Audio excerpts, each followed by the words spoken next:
The Windy City is preparing for a warmer, wetter future.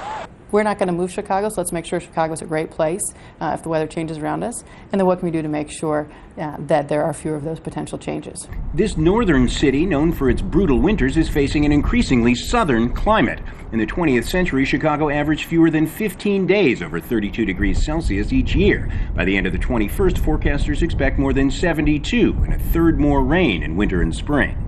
Bottom line, Chicago's staying in front in terms of innovation, and so we will continue to find the ways to position Chicago for the long term. City officials are adapting to climate change by mapping the hotspots with thermal imaging, adding air conditioning to schools that till now have only needed heating, replacing cold weather trees like Illinois state tree, the white oak, with the Kentucky coffee tree and the Shademaster honey locust, both native to the balmy South.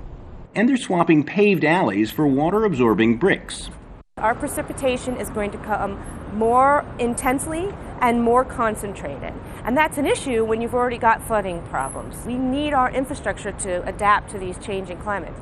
From the street level all the way up here to the top of City Hall, Chicago is embracing global warming. City Hall is one of 359 green roofs in the city. That soaks up the heat and keeps it from radiating outside, and that keeps all of Chicago cooler. Much cooler. On 32-degree days, this side of the roof, not green, radiates nearly twice as much heat, turning Chicago into a heat island. You have all of the dark surfaces, all of the streets and the sidewalks and the rooftops that they absorb the sun's energy all day, and at night that heat is continually emitted so that it never gives the city a chance to cool down like the rural areas. In national politics, you don't have to go far to find politicians skeptical about climate change science. Still a scientific theory that has not been proven, and from my perspective, is more and more being put into question.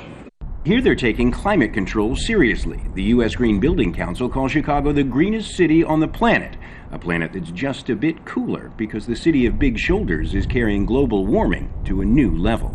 John Hendren, Al Jazeera, Chicago.